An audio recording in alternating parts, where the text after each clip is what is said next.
¿Qué tal? Muy buenos días, El Salvador, ¿cómo están? Qué placer enorme saludarles. Bienvenidos a una edición más de su programa Diálogo 21. Es para nosotros un verdadero placer poderles llevar a ustedes, como siempre, temas importantes de país que de alguna u otra manera están gravitando y sobre todo también tomando un espacio importante dentro de los titulares de medios de comunicación. Vamos de inmediato este día a conocer un aspecto muy importante que tiene que ver con la implementación de los centros de atención de primera instancia, conocidos como CAPI, los cuales consisten en espacios diseñados para brindar atención integral a la primera infancia, que son como una especie de salas cunas que deben de tener, de acuerdo a la ley, establecidos en los que son instituciones autónomas, lo que es también espacios públicos, es decir, instituciones públicas y sobre todo también sectores privados, incluyendo también las alcaldías. Un tema bien interesante porque el año pasado comenzó con la implementación ya, especialmente en las instituciones autónomas. Hoy, para este mes de marzo de 2025, entra en vigencia ya para las alcaldías y también sector privado. ¿Qué tan preparados están toda esta infraestructura para poder ofrecer esas condiciones de atención integral y de calidad a los niños en sus primeros años de vida? Ese es un punto bien importante que vamos a hablar esta mañana. Yo le invito a usted a que me acompañe.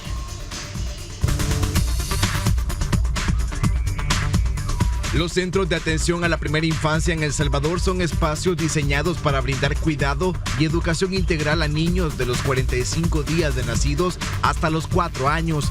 Estos centros buscan garantizar el desarrollo temprano de la niñez, proporcionando servicios que incluyen atención pedagógica, nutricional y de salud. La ley Crecer Juntos, vigente desde 2023, establece que todas las instituciones públicas, privadas y municipalidades con más de 100 empleados deben garantizar el acceso a un CAPI para los hijos de sus trabajadores. Esta obligación puede cumplirse de varias maneras: instalando un CAPI propio en la ubicación de la institución o empresa, contratando los servicios de un CAPI autorizado por CONAPINA y otorgando un subsidio económico a los empleados para que elijan un CAPI autorizado según su preferencia. Sin embargo, la implementación de estos centros ha enfrentado desafíos. Según datos del CONAPINA, hasta marzo de 2025 se han autorizado 32 CAPI en todo el país, de los cuales solo 5 han sido establecidos por instituciones públicas o empresas privadas para uso exclusivo de sus empleados. Pero para profundizar en el impacto de estos espacios, no se pierda esta mañana Diálogo 21 con Ernesto López. Reportó Jonathan Cortés.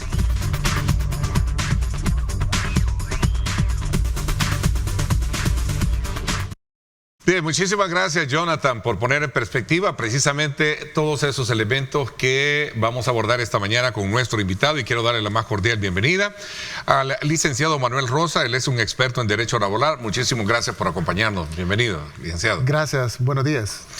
Bueno, es interesante conocer primero y poner en perspectiva el interés y el énfasis que se le está dando a la atención primaria integral de los niños, ¿no? Sí, la verdad es que este es un esfuerzo bastante noble. Yo lo califico como bastante noble porque se está pensando en país, se está pensando en las futuras generaciones, y creo que, sin meterme en el campo de la psicología o en el campo de la educación, que no es el mío, pero creo que todos sabemos, y lo que tenemos hijos, que los primeros años de un niño son importantes en su desarrollo y pueden moldear o pueden marcar cómo va a ser su vida adulta o su adolescencia. A ver, hablamos en este caso de la implementación de la ley CAPI, que es el Centro de Atención de Primera Instancia, ¿no? Partamos primero sabiendo que la ley Crecer Juntos establece la creación de los CAPI, ¿cierto? Sí, de hecho, el CAPI significa Centro de Atención en la Primera Infancia, y la verdad que esto es una que se retomó ya en estos últimos años, pero no es algo nuevo. O sea, esto venía regulado desde 1983 con la Constitución de la República. Entonces aquí existía una inconstitucionalidad, bueno, se promovió una inconstitucionalidad por omisión, puesto que la Constitución le daba la responsabilidad a la Asamblea Legislativa para que regulara acerca de esto. En un inicio se habló de salas cunas, pero modernamente ya no se habla de salas cunas, sino que de un CAPI, de un Centro de Atención a la Primera Infancia. Nos dimos desde luego el tiempo para indagar un poco sobre ese factor que identifica precisamente en la Constitución. El artículo 42 dice de la siguiente manera: las leyes, dice, la mujer trabajadora tendrá derecho a un descanso remunerado antes y después del parto y de la conservación del empleo. Las leyes regularán la obligación de los patronos de instalar y mantener salas cunas. Aquí está el tema. Ahí está el tema. Salas cunas y lugares de custodia para los niños de los trabajadores. Es decir, esto viene desde 1983, lo que estaba la Constitución que tenemos vigente.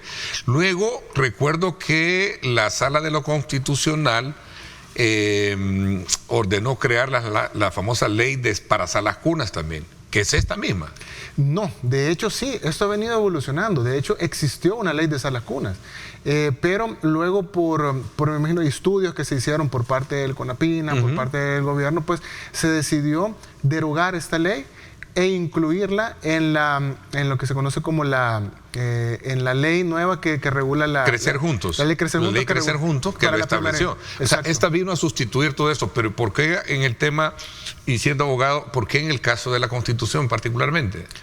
Bueno, la Constitución, eso fue en este caso fue una obligación que impuso el legislador, previendo una mejor base para una sociedad. Es decir, que los niños, sobre todo, recuérdense que el trabajo es uno de los derechos sociales fundamentales, y un trabajador o una trabajadora a veces no está tranquilo porque no sabe con quién dejar a sus hijos. O sea, realmente cuántos permisos acerca de esto, o cuántas ausencias laborales puede haber porque el niño no está bien cuidado, porque no tiene con quién cuidarse. Y sobre todo, promover estos centros de atención a la primera infancia busca, creo yo, una muy agresiva para mí, cambio de sociedad, porque no se trata es un cambio radical. Un cambio radical, porque no se trata, y de hecho esa es la diferencia. O sea, una sala cuna, estamos acostumbrados casi que a un lugar de cuido, ¿sí? Cuido, pero de hecho es interesante, la sentencia de la Sala de lo Constitucional regula y dice que no tiene que ser únicamente un lugar de cuido, sino que tiene que considerarse factores psicológicos, donde se les desarrollen temas motrices, donde se les crea habilidades para la vida. Entonces, no es que sea solo un centro de cuidado, decir, bueno, aquí lo puede traer y aquí se lo vamos a cuidar en toda la jornada laboral. No sucede así. Un CAPI debe de tener todos los requisitos que establece, pues, el reglamento de la ley Crecer Juntos y para instalación de CAPI.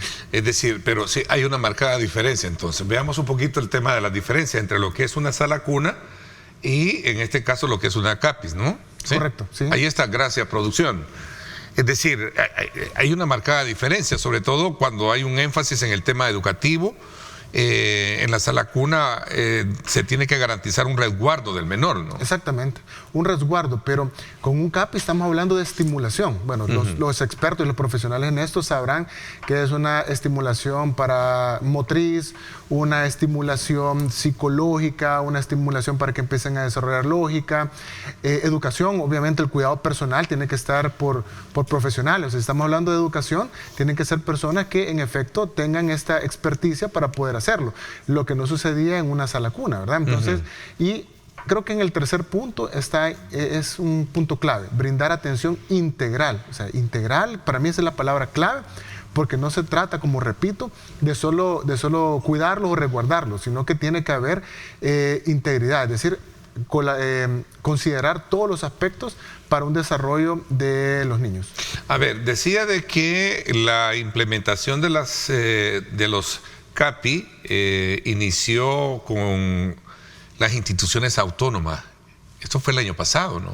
Correcto. Y hoy en marzo entran alcaldías y también ya empresas privadas. Sí, de hecho había venido prorrogándose el tema de entrada en vigencia de esta ley, por los estudios y sobre todo porque quizás no había la suficiente cantidad de CAPIs, pero a partir del 1 de marzo sí ya no se le dio más largas. Creo que era un tema que tenía que implementarse, y sobre todo para el sector privado, que han tenido, pues, han visto todas las prórrogas que se han dado, pero esto va dirigido para aquellos empleadores que tengan 100 o más trabajadores en su planilla. Ellos son los obligados a brindar esta prestación. Y se puede... En el sector privado. ¿Las alcaldías sí están obligadas todas?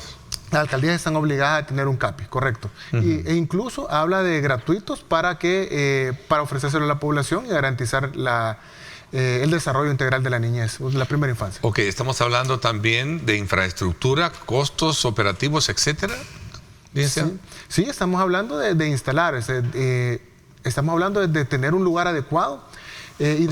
Porque es bien importante, perdón que le interrumpa, porque es importante conocer quiénes están obligados y cuáles son las modalidades precisamente para la implementación de esto, porque hay normas, hay reglas que hay que, digamos, cumplir. Sí, es correcto. De hecho, esto fue una de las cosas que se discutió mucho a nivel de modificación legal, porque en un inicio, y sobre todo en el tema de la sala cuna, cuando estaba vigente esa ley, solo existían 3 modalidades, que era instalar dentro del mismo centro de trabajo un CAPI o una sala cuna en aquella época, instalar un CAPI. Eso se sigue manteniendo a la fecha y obviamente pues el empleador va a incurrir con todos los costos, es decir, de equipamiento, de personal a contratar.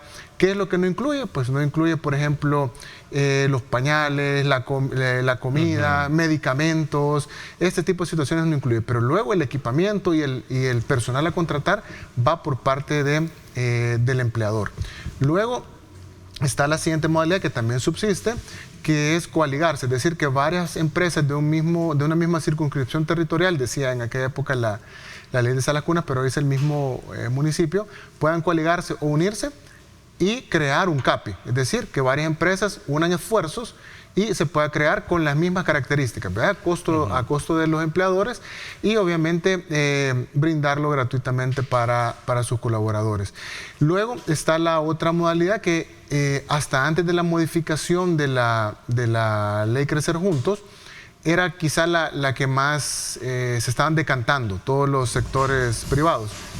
Se estaban decantando por tercerizar, es decir, contratar a CAPI ya autorizados e indicarles a sus colaboradores a qué lugar los podían llevar, obviamente asumiendo el costo del patrono, ¿verdad? Y finalmente, a inicios de este año se modificó la ley, igual por temas de circunscripción territorial, que a veces le quedaba más fácil a un colaborador que esté cerca de su casa porque tal vez no estaba en el mismo municipio de su trabajo.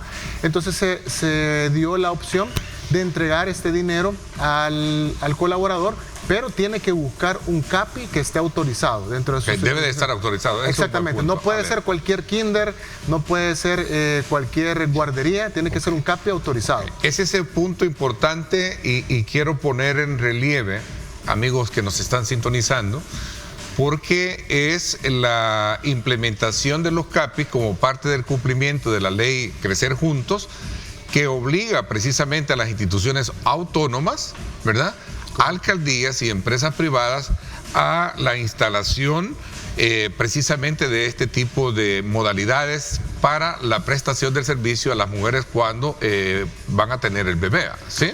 Sí, correcto. Y desde antes entiendo, ¿no? Sí. Que hay la ley, bueno, pero eso ya es una cobertura de la ley. Pero lo importante es que desde el año pasado ya se comenzó a implementar con las instituciones autónomas. Hoy en marzo entra en vigencia como materia obligatoria para las alcaldías y para las empresas privadas. Por eso es bien importante esta conversación, este programa lo que busca es recrear esa información para que usted esté enterado precisamente de este tema. Voy a hacer una pausa y seguimos hablando del mismo. 7:17, gracias por estar con nosotros.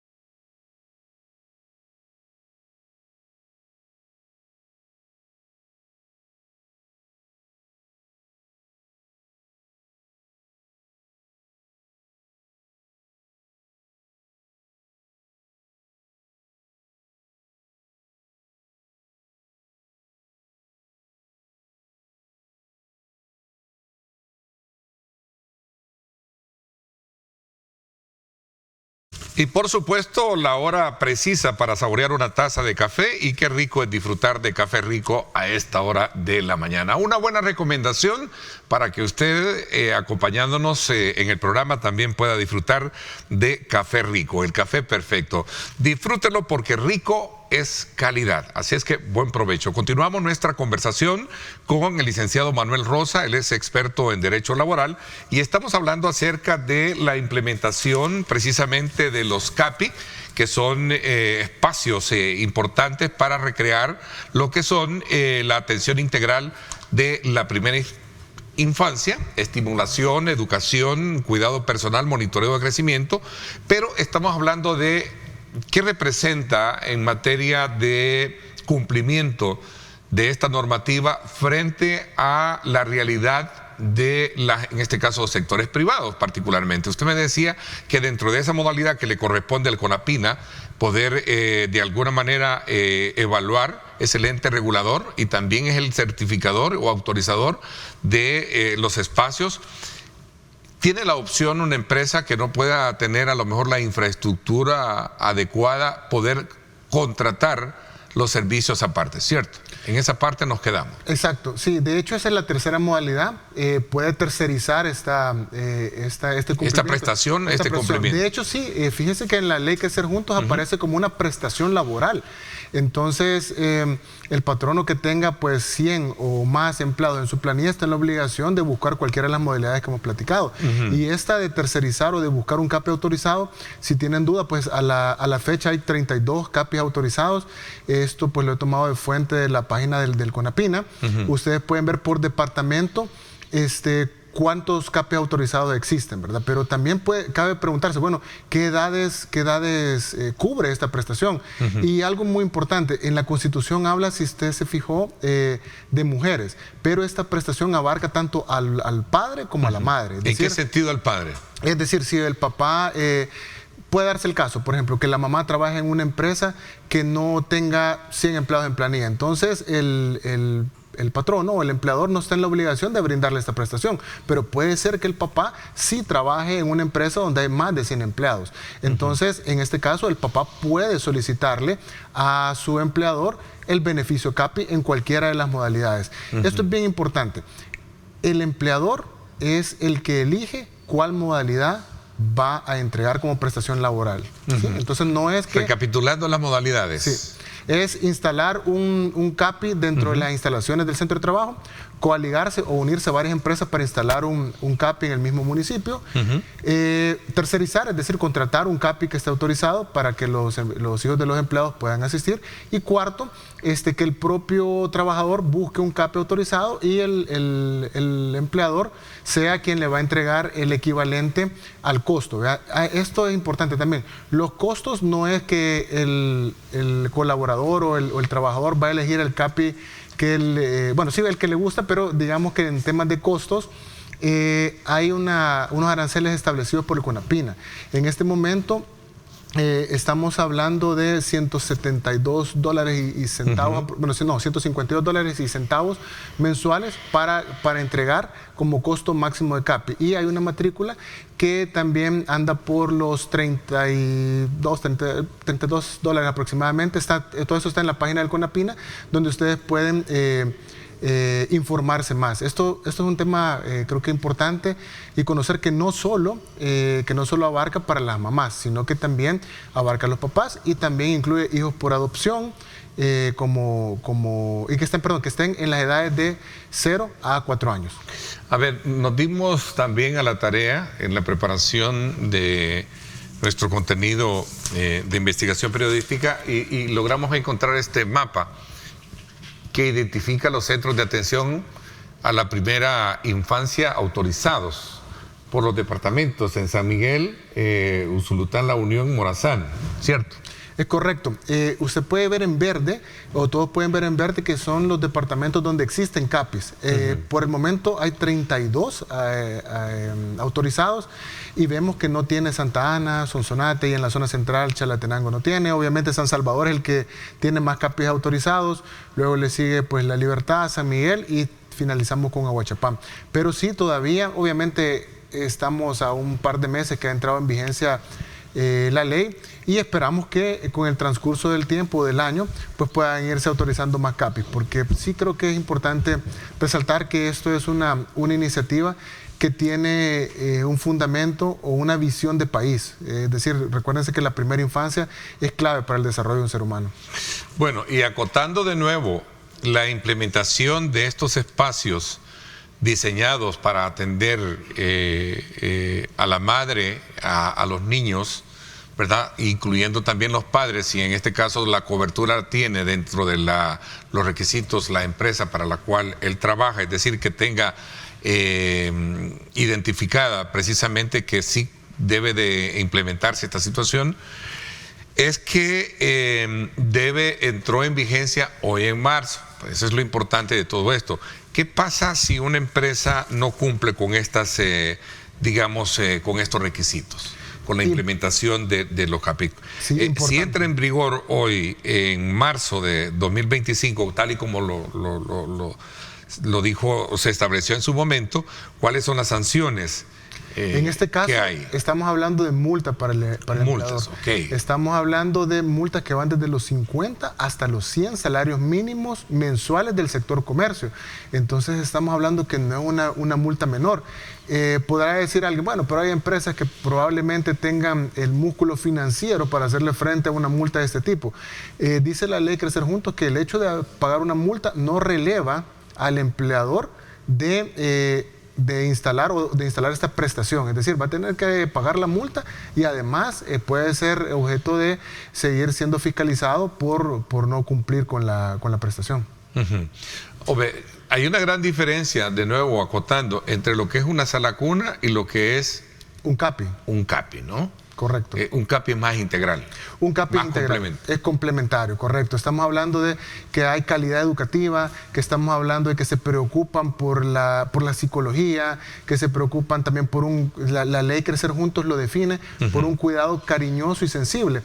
Yo invito a todos que si no han leído las primeras partes de la ley Crecer Juntos, da muchos conceptos que son relevantes para la niñez, para la primera infancia, niñez y adolescencia. De hecho, la ley, así se llama, Ley Crecer Juntos para la primera infancia, niñez y adolescencia, porque trata de abarcar todas estas edades y en este caso específicamente la primera infancia. A ver, esto es bien importante de nuevo y trato la manera de colocarme sobre la base de preguntar lo básico, ¿no? Lo que se nos viene. Ok, a mí me obligan a instalar un CAPI, pero ¿bajo qué criterios también analizan el tema de mi presupuesto para poder de alguna manera darle fiel cumplimiento a la ley? Sí, de hecho, fíjense que por eso es que esta ley tardó tanto en y ha venido prorrogándose. Se le cambió el nombre, esa lacuna evolucionó, bueno, se le integró. Ojo con eso, se ha venido prorrogando precisamente porque para hacer esos ajustes, que no es malo, yo creo que es bien importante acotar, creo que es necesario decir de que es una prestación muy importante, especialmente cuando el énfasis para los niños en su primera infancia, en su primera edad, necesitan de ese apoyo como tal. Sí, correcto. De hecho, por eso es que dentro de las modificaciones se incluyó esto, que el trabajador puede elegir un CAPI cerca de su circunscripción territorial y que el patrono puede entregar la cantidad de dinero que como máximo establece el CONAPIN. Esto se revisa pues cada año por ellos, obviamente temas de inflación, temas de costos, pero lo que usted decía, por eso es muy importante que es el empleador el que decide cuál modalidad va a implementar, porque no todos van a estar en la capacidad de construir un CAPI.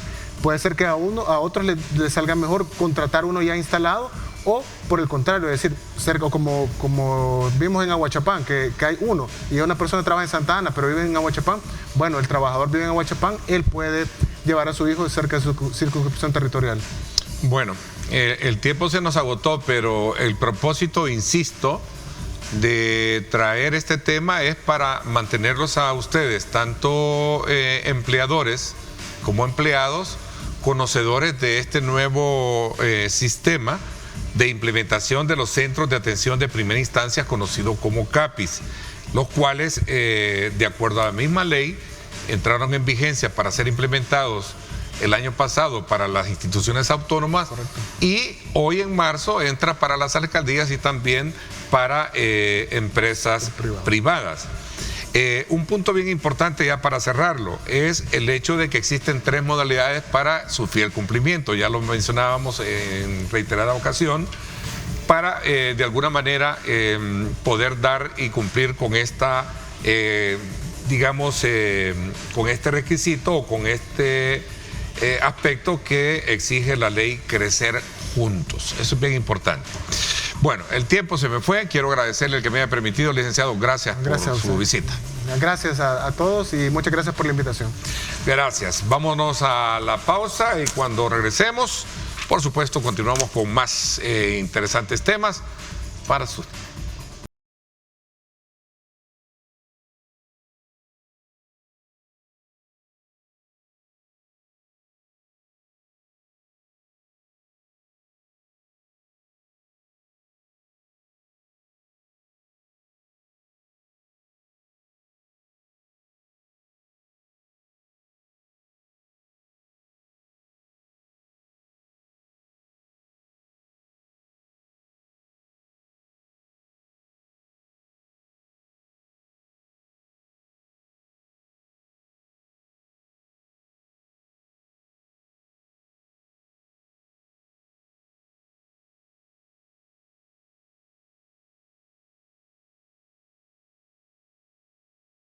Bueno, gracias nuevamente por todos los comentarios que nos están haciendo acerca de esa situación relacionada precisamente con esta exigencia que la ley establece para la implementación de estos centros de atención integral en las empresas, en las alcaldías y también las instituciones autónomas.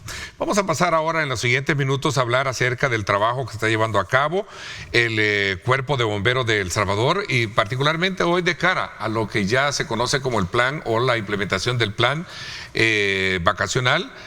Quiero darle la más cordial bienvenida al mayor Baltasar Solano, director del Cuerpo de Bomberos de El Salvador. Bienvenido, mayor. ¿Cómo está? Buenos días, muchas gracias a Canal 21 por esta oportunidad de poder compartir un tema de interés de todo el pueblo salvadoreño.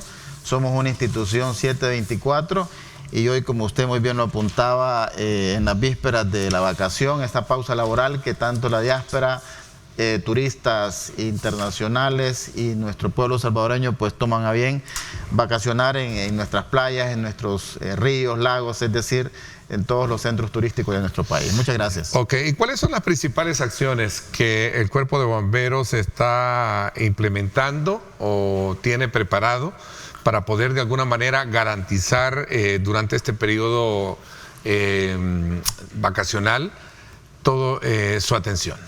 Bueno, nosotros estamos inmersos en el Sistema Nacional de Protección Civil. Somos una institución que se suma. Estamos trabajando algunos ejes transversales por la época también.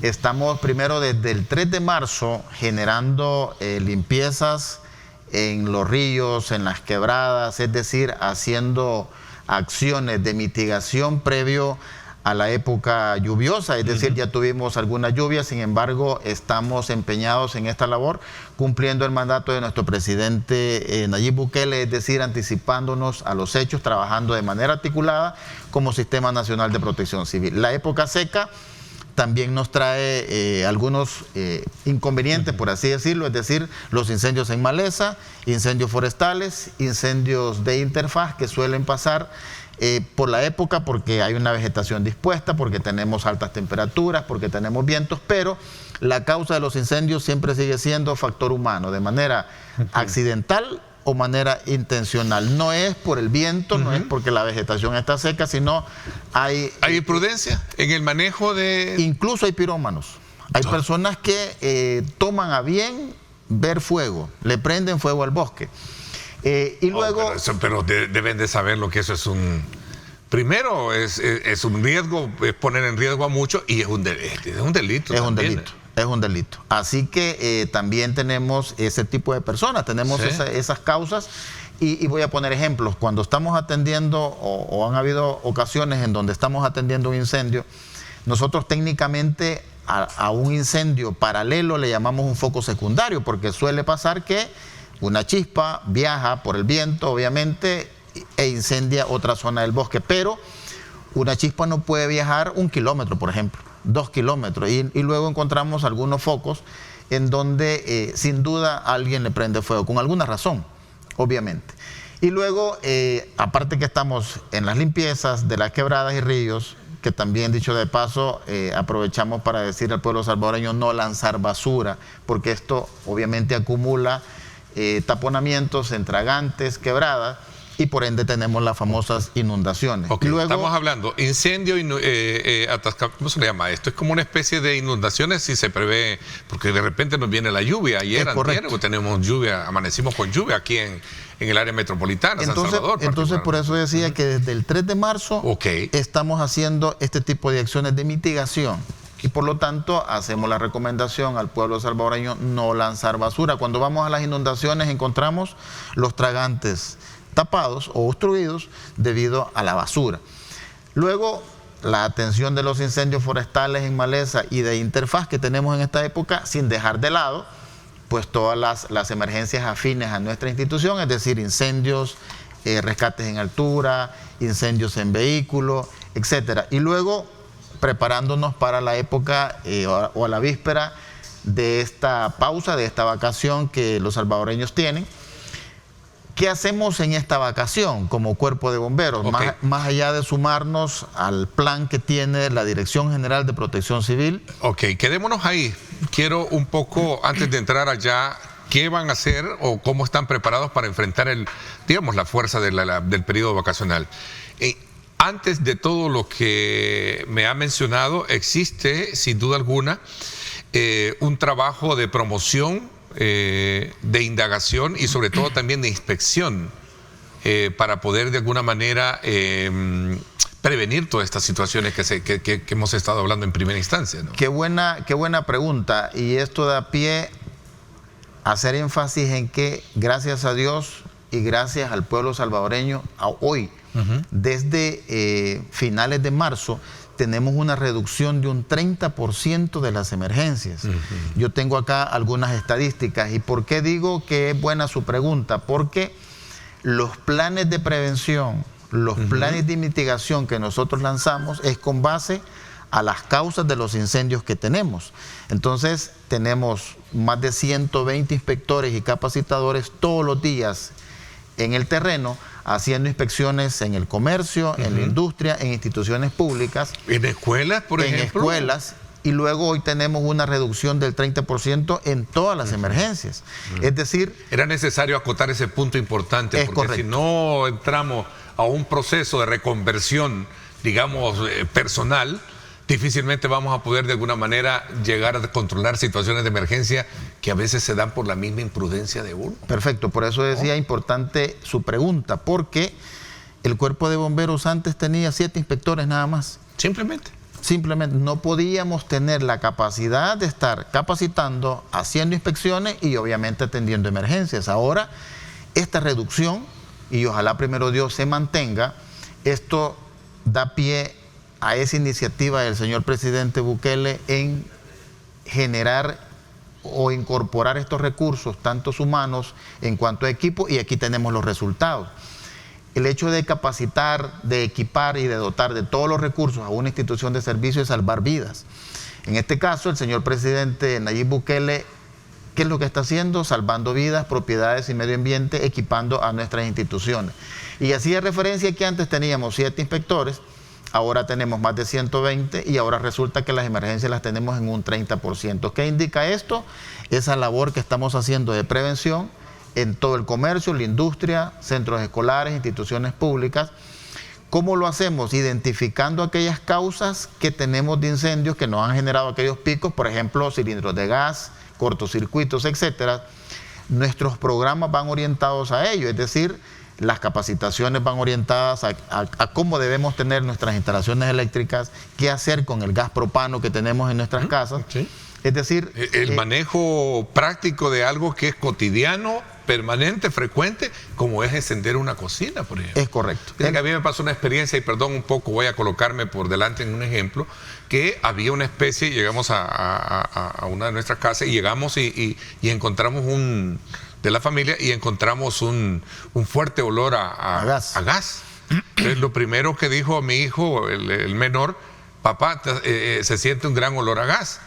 Entonces y dijo, mi otro hijo dijo, no hay que encender la cocina porque es peligroso. Ahí hay un factor de educación preventivo. Es correcto. Es el que cualquiera puede decir, sí, no pesa, no, pero vale muchísimo, ¿no? Porque está previniendo un accidente, un incendio, ¿no? Es correcto, la educación es sumamente importante. Entonces quería acotar que esas acciones que hacemos en prevención y mitigación están dando resultados, pero también el que el pueblo salvadoreño esté acatando estas recomendaciones, eso suma para que podamos tener esta reducción en nuestras estadísticas. Y regresando o haciendo un paréntesis con el gas propano, decir que el gas propano no tiene olor, sino que se le agrega un químico que se llama mercaptano para que nosotros los humanos podamos percibir ese olor a gas y podamos tener esas acciones de prevención o de mitigación cuando sentimos este olor a gas. Así que eso es una noticia importante. Esperemos que la tendencia sea siempre a la baja en cuanto a las estadísticas de las emergencias. Es decir, en todas tenemos esta reducción importante. Pero quiero aprovechar este espacio para decir también que tenemos muchas llamadas falsas. Tenemos en este año más de 100 veces que nos han llamado, lo cual es falso. Más allá de los recursos que se invierten en trasladar los equipos a esta llamada falsa, es que nos alejamos de una emergencia real. Va a haber una persona que requiere el auxilio del cuerpo de bomberos, es decir, está en un accidente de tránsito y demanda ese auxilio, y nosotros, por estar atendiendo una llamada falsa, nos alejamos de la zona. Así que pedirle al pueblo salvadoreño que nosotros somos 724, somos una institución al servicio, pero que no nos hagan llamadas falsas, porque tenemos gasto de recursos, pero lo más importante es que nos podemos alejar de una emergencia real. No queremos que en nuestro país pase, pero en otros países han habido ocasiones en donde los bomberos, trasladándose a una emergencia falsa, suele pasar que tienen algún accidente o incluso han fallecido bomberos yendo a una emergencia falsa. Así esa es una acción pervertida. ¿De qué tipología o comportamiento de persona puede hacerlo? ¿Lo puede hacer un niño? Eso sucede mucho en Estados Unidos. Creo que se identificó mucho que los niños, por perdón el término, no sé si es para el término de travesura, pero también hay otros, por decirlo, que ya lo hacen con un nivel de conciencia mayor. El país, para nadie es un secreto que en el pasado estaba predominante mucho el pandillero, vagos y todo esto, ¿no? ¿De dónde viene eso? Sí, nosotros tenemos registros de niños y de personas adultas también. ¿Y lo hacen por qué? El año pasado tuvimos 136 llamadas falsas, ahora llevamos 117 llamadas falsas. No sé cuál es el objetivo, quizás ver el camión pasar, burlarse de nosotros que estamos yendo y que falsa la llamada. La verdad, no pudiese dar un diagnóstico de decir qué es lo que pasa. Sin embargo, tenemos este tipo de llamadas y quería aprovechar la ocasión para decir que no nos hagan este tipo de llamadas por los gastos de recursos y reiterar, nos alejamos de una emergencia real. Bueno, voy a hacer una pausa comercial. Es importante también que ahora nos adentremos ya al periodo vacacional, ¿no? ¿Cómo están preparados? ¿Qué tipo de recomendaciones hay? Y sobre todo también qué medidas de seguridad se pueden mostrar esta mañana previo a este periodo que entramos ya prácticamente el día de mañana, viernes, ¿no? Que ya entra la fase mayor de la Semana Santa, ¿verdad? Vamos a la pausa. Gracias por estar con nosotros.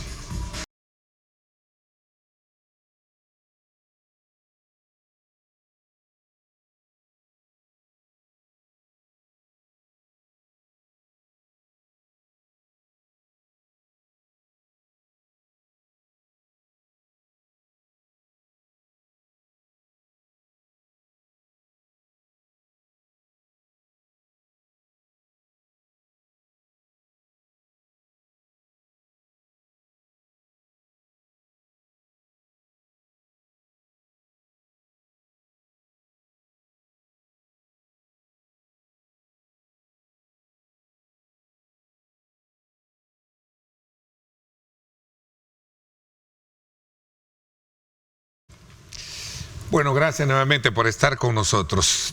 Entramos ya al periodo mayor de estar atentos para poder atender cualquier emergencia con el anuncio y la implementación del plan para Semana Santa, ¿no? Efectivamente, estamos preparados, estamos con todos los recursos disponibles para poder proteger al pueblo salvadoreño, a la diáspora y a todos los turistas que decidan visitar nuestro país. Somos un país seguro, con mucho turismo, con muchos lugares a visitar, así que estamos como Sistema Nacional de Protección Civil preparados para poder generar cualquier tipo de acciones en pro de la seguridad de todos los veraneantes, de todas las personas que deciden estar en nuestros centros turísticos.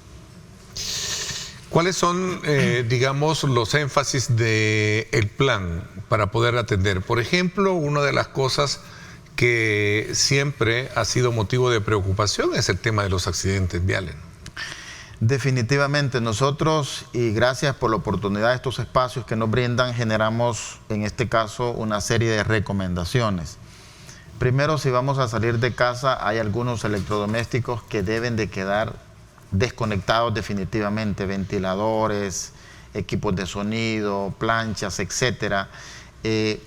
Debemos de desconectar todos estos electrodomésticos. 2, revisar nuestras cocinas. Tenemos un pico estadístico que en las vacaciones, tanto Semana Santa, agosto y diciembre, tenemos muchos incidentes a consecuencia de fugas de gas propano. En este caso, ¿cuántas veces hemos cambiado esa manguera celeste con ese regulador que nos venden con la cocina? Hay una abrazadera metálica que está por la parte posterior de la cocina en donde se conecta el gas, obviamente. Eso debe de revisarse. Damos esta recomendación por estas razones, porque tenemos picos estadísticos en donde tenemos mucha incidencia de incendios en estas épocas. El gas propano, decía, no huele, sino que se le agrega un químico que se llama mercaptano para poder identificar la fuga. Decir que las fugas de gas propano sin incendio son más peligrosas que con incendio, porque cuando está sin incendio yo no puedo visualizar hasta dónde está la fuga y puedo hacer que yo ingrese a esa área y pueda tener afectaciones importantes, incluso fatalidades a consecuencia de la deflagración que genera al momento que el gas encuentra una fuente de ignición. Si yo entro a mi casa y encuentro ese olor a gas, si dejé la luz encendida, no intente apagarla, porque al accionar el switch que enciende la lámpara, ese switch genera una chispa, lo cual es suficiente como para incendiar el gas que está fugado. Puede hacer que en mi calzado lleve una piedra que se incrusta en la suela del zapato, y al hacer fricción con el piso también se puede generar una fuente de ignición que pueda generar esa ignición, valga la redundancia, del gas que está fugado. Así que hacemos estas recomendaciones. En cuanto a los vehículos, usted hablaba de la accidentabilidad. Hay que hacer unas revisiones mecánicas, obviamente, en el sistema eléctrico, hidráulico, llantas. Y vamos a hablar de un tema importante, es decir, llevar todos esos accesorios que por ley es obligación, obviamente, llevarlo, la llanta de repuesto, el hidráulico para poder subir el vehículo y hacer un cambio de llanta en caso de ser necesario, el cono, y vamos a hablar del extintor. Que es importante ahora más que nunca, Mayor, por el tema de que estas altas temperaturas están provocando incendios en los vehículos. Sí, yo estoy viendo demasiado, creo que no solo... Tenemos, a pesar de que... Hay una estadística, entiendo, Ahorita en vehículos, en el 2024, teníamos 144 incendios a la fecha, es decir, del 1 de enero al 8 de abril. Hoy tenemos 114, hay una reducción de un 21%. Sin embargo, como dije, estamos siendo efectivos con los temas de prevención, de mitigación, y que el pueblo salvadoreño está acatando las recomendaciones. Pero otra vez destacar esta revisión es importante, porque a consecuencia de un mal mantenimiento tenemos estos accidentes. Y hablaba del extintor. La ley manda a que se debe de tener un extintor en el vehículo, y quiero referirme a la estadística porque en cuanto a la mayor incidencia de incendios lo tenemos en vehículos sedán, no en pick-up, ni en camiones pesados. Sí. Es decir, en el sedán es en su mayoría. 129 en el 2024 y 98 en el 2025 sedán. Es la mayor cantidad de incidentes que tenemos en vehículos sedán, los incendios en este caso. Hablando del extintor, se debe tener un extintor de polvo químico seco. Ese extintor es ABC, es decir, que puede extinguir incendios en madera, en líquidos y obviamente en equipos eléctricos, que es el ideal para tener en nuestro vehículo. ¿Cuál es el tamaño? Hemos estado viendo que están vendiendo unos extintores muy pequeños, lo cual a la hora de tener un incendio pues no genera la suficiente autonomía para poder extinguir un incendio. Técnicamente nosotros hacemos una recomendación que no debiese ser menor de 5 libras, es decir, un aproximado de 2 kilos, perdón, debiese ser el tamaño del extintor que nosotros tengamos en nuestro vehículo. Decir que los extintores es para atender incendios en los primeros 5 minutos, le llamamos técnicamente incendios incipientes. Después de 5 minutos es muy difícil poder extinguir un incendio con un extintor, ya demanda pues que usted, es más, recurre al auxilio del cuerpo de bomberos. Pero debe de hacerlo siempre, a pesar que usted tenga esa autonomía para poder hacerlo, debe de llamarnos. Y aprovecho, nuestro número de emergencias es el 913 y nosotros con mucho gusto vamos muy pronto a atender el auxilio, es decir, extinguir el incendio. Y quiero hacer otra recomendación. Si vamos en marcha y sentimos ese olor característico a humo o vemos la llama en el motor, por ejemplo, lo voy a decir en 4 pasos básicos. Primero, hay que parar la marcha. Segundo, hay que salirse de la carretera. Tercero, hay que evacuar el vehículo. Y cuarto, si tenemos esa capacidad, si sabemos dónde está el extintor, si está cargado, si es lo suficientemente grande y si tenemos esa capacidad para poder actuar, pues vaya y trate de extinguir el incendio. Obviamente debe de llamar siempre al cuerpo de bomberos para estar listo o acudir, en este caso, al auxilio. Así que son las recomendaciones que hacemos en cuanto a los incendios, si se presenta al momento de ir conduciendo un vehículo, y obviamente las recomendaciones previo a salir de casa. Nosotros estamos haciendo un barrido con todos los inspectores en esta época de Semana Santa y lo hemos hecho previo. Es decir, estamos yendo a todos aquellos lugares en donde nosotros preveemos que va a haber turismo, es decir, en restaurantes, en hoteles, gasolineras, hostales, etcétera. Es decir, estamos yendo a todos estos lugares. ¿Qué verificamos en estos lugares? Bueno, que se tenga un plan de emergencia, es decir, que esté preparado el lugar para atender alguna contingencia que se dé, es decir, hay un accidente de una persona, tenemos un incendio, etcétera. Luego verificamos que tengan brigadas capacitadas, es decir, que tengan personas capacitadas en primeros auxilios, en qué hacer si en caso se presenta un incendio, cómo evacuar a las personas que están dentro de la edificación. Verificamos que los medios de egreso, como se le llama técnicamente a todos los lugares en donde las personas evacúan en caso de ser necesario, no deben estar obstruidos. Verificar que las cocinas, ese es un tema importante en los restaurantes, se acumula el aceite, ya sea animal o vegetal, comestible, obviamente, que se acumula en la famosa campana que tienen las cocinas industriales. Nosotros estamos yendo y verificando que estén limpias, lo cual debe hacerse con una periodicidad importante, porque se nos genera un tipo de incendio especial. No es un incendio clase A, es decir, no es sólido, no es un incendio clase B que se da en líquidos inflamables, y tampoco es un incendio clase C que se genera en equipos eléctricos, sino que se le llama incendio clase K. A ver, Mayor, yo creo que aquí es importante, y voy a correr, perdón, en el tiempo porque se nos está yendo, es el tema que toda esta, digamos, logística debe de ir acompañada de un proceso de equipamiento, ¿no? Y entrenamiento que tienen ustedes.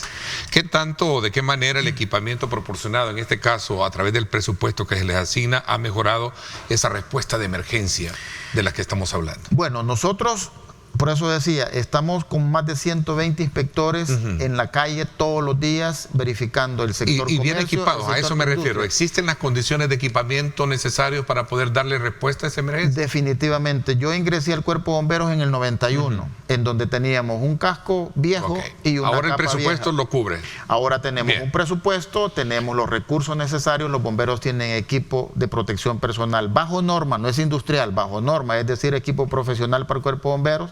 Tenemos las capacitaciones, los procesos de formación que son importantes. Destacar que ahora el Cuerpo de Bomberos tiene una carrera universitaria que se llama Salvamento y Extinción de Incendios, es decir, no solo nos estamos certificando de manera internacional, sino que también hay una carrera universitaria afín a nuestra institución.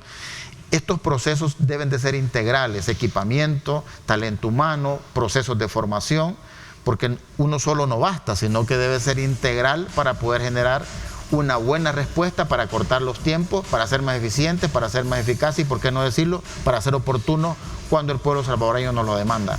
En conclusión y en recomendación al cierre de lo que hemos conversado para todo nuestro público, aprovechando su presencia y sobre todo porque estamos a las puertas de ese periodo de vacación. Bueno, la recomendación que nosotros estamos haciendo es, ya dijimos algunas, tenemos un plan, somos una institución que está al servicio del pueblo salvadoreño, no nos hagan llamadas falsas y obviamente vamos a estar durante todo este periodo generando estas recomendaciones y esperamos que el pueblo salvadoreño las acate. Prueba de ello es que tenemos una reducción importante del 30%, esperamos seguir con esa disminución. Bueno, gracias, Mayor, le agradezco muchísimo y vamos a estar también prestos a darle seguimiento a ese trabajo de atención que van a tener junto a otras organizaciones e instituciones durante este periodo vacacional. Gracias por habernos acompañado. Muchas gracias a usted. Le agradezco muchísimo. Son las 7 de la mañana con 58 minutos. Agradecemos como siempre su sintonía a nuestro programa. Hemos tenido desde luego temas importantes para conocer, como desde un principio lo planteamos en la entrevista. Gracias por mi parte. Esto es todo por hoy. Pásenla bien y como siempre recuerden lo más importante, amar a Dios sobre todas las cosas.